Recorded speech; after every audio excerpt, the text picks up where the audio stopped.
आई kitchen मध्ये नमस्ते. आज मी इथे बघा गावाला आली आहे. तर इथे बाबांनी छान अशा घेवरीच्या शेंगा लावलेल्या आहेत, छान अशा आहेत बघा. आता आपण इथे आहे ना पूर्णपणे घेवरीच्या शेंगा काढायच्या. इथे बघा छान अशा भाजी घेवरीच्या शेंगा आहेत आणि फ्रेश आहेत. इथे तोडून घ्यायच्या आणि मी आहे ना तुम्हाला ह्या घेवरीच्या शेंगाची कशी भाजी बनवतात ती दाखवणार आहे. आणि ही आहे ना गावची आहे, म्हणजे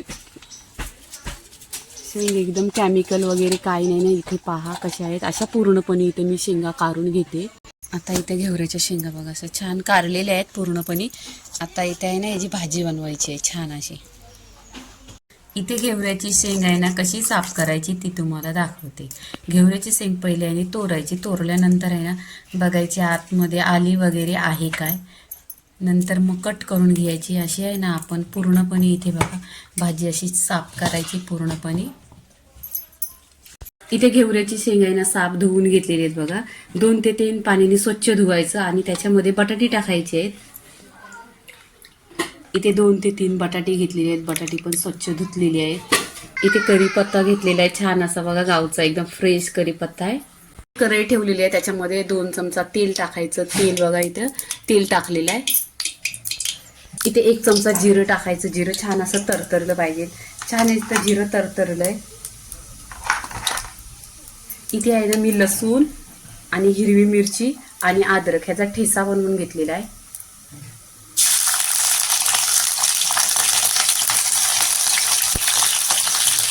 इथे कांदा टाकायचा. 2 ते 3 कांदा टाकलेला आहे, कट केलेला आहे. आता छान असं तेलावर परतून घ्यायचं.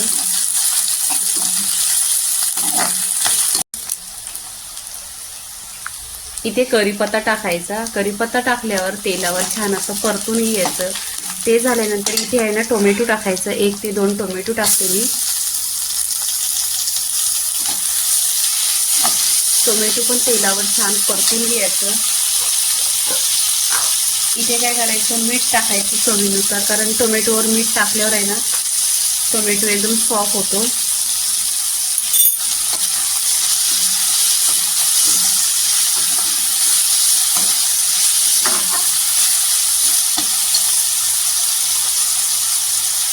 इथे हळदी पावडर टाकलेली आहे 1 चमचा.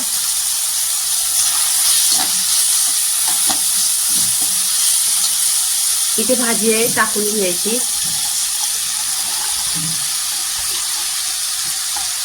इथे पहा एकदम फ्रेश भाजी आहे. तेलावर परतून घ्यायची. इकडे टाकायची. बटाटे टाकल्यानंतर इथे तेलावर परतून घ्यायचं छान असं. आणि इथे मी पाणी नाही टाकणार आहे, तेलावरच परतून घ्यायचं. इथे आहे ना त्याच्यावर झाकण ठेवायचं आणि गॅस स्लो करायचा. इथे झालेली आहे छान अशी भाजी झालेली आहे. तर आपण काय करायचं, इथे आहे ना शेंगदाण्याचा कूट टाकायचा. 2 चमचा शेंगदाण्याचा कूट टाकलेला आहे आणि छान अशी तेलावर परतून घ्यायची.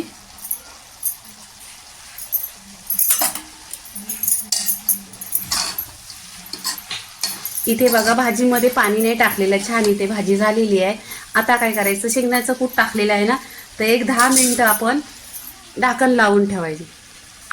इथे 10 मिनिटं झालेली आहेत.